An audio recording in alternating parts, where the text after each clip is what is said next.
I was a landscaper for a long time. I was a landscaper for about a quarter of a century, 26 years. And I loved what I did. And you have to love what you're doing if you're a landscaper because you sure as fuck don't make a lot of money doing it. You just don't. I loved landscaping so much that the two daughters I had a chance to name are Magnolia and Lily. Um, I started out as a laborer on a landscape crew, worked my way up to assistant foreman on a landscape crew, and then eventually was given a crew of my own. I became a foreman, and then from there I became a superintendent, managing about 4 crews, and then a project manager managing multiple crews over multiple job sites, handling millions of dollars worth of work. After 20 years of working for other people, I was with a company that had piss poor management and went under. Goddamn. It sucks. If I could just go off on a side tangent here, it sucks when you're one of those people that works their asses off, shows up every day, puts in the fucking hours, does all the shit that you're supposed to do, right? And then somebody else's bad decisions still cost you your fucking job. Anyway, um, so I did that for 20 years, and then when that company went under, I had my own landscape company for the last 6 years of my career, and then I was able to retire in February of 2018. So the landscape season of 2017 was the last year that I did landscaping for anybody, and I get asked this quite frequently: do I ever get the itch to go back to doing it? Do I ever miss it? Do I ever want to go back and do it? And in that first few years, the first couple of years, yeah, I had that itch a lot. I was only 45 when I retired. I was able to retire because my wife's salary just accelerated rapidly, and then we didn't need my income anymore. Um, and so the first couple of years, I missed it. You know, it had been part of my life for so long, and something that I really enjoyed doing and looked forward to doing every spring. And towards the end, it got a little bit less and a little bit less, and it was dragging on me. And that's when Renee noticed it, was like, just fucking retire. Now, no, I don't. I still love landscaping. I still, everywhere I go, I'm looking at people's landscaping and landscaping of buildings and warehouses and whatever. And I love talking about it, and I still love giving advice to people when they're like, that I know, and they're like, hey, let's talk. Can you talk about my yard? Yada yada yada. But no, I don't miss it. I put in a lot of hours landscaping.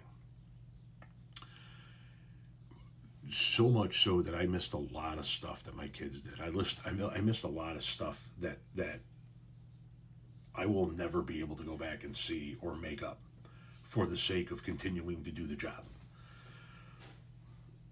And the fact that I am earning way more than double than I could ever fucking earn. It'll probably be close to triple what I could ever fucking earn as a landscape project manager.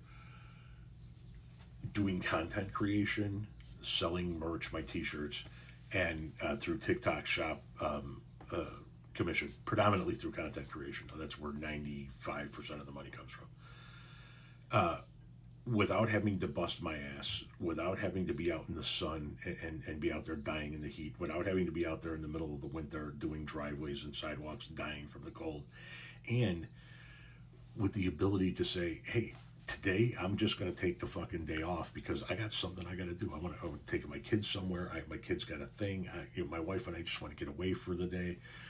I'd feel like going to fucking Walmart and doing my shopping in the middle of the fucking day, or running over to the grocery store and picking up a few items and not having to worry about it. No, I have no desire to ever go back to the grind and be chasing customers and servicing accounts.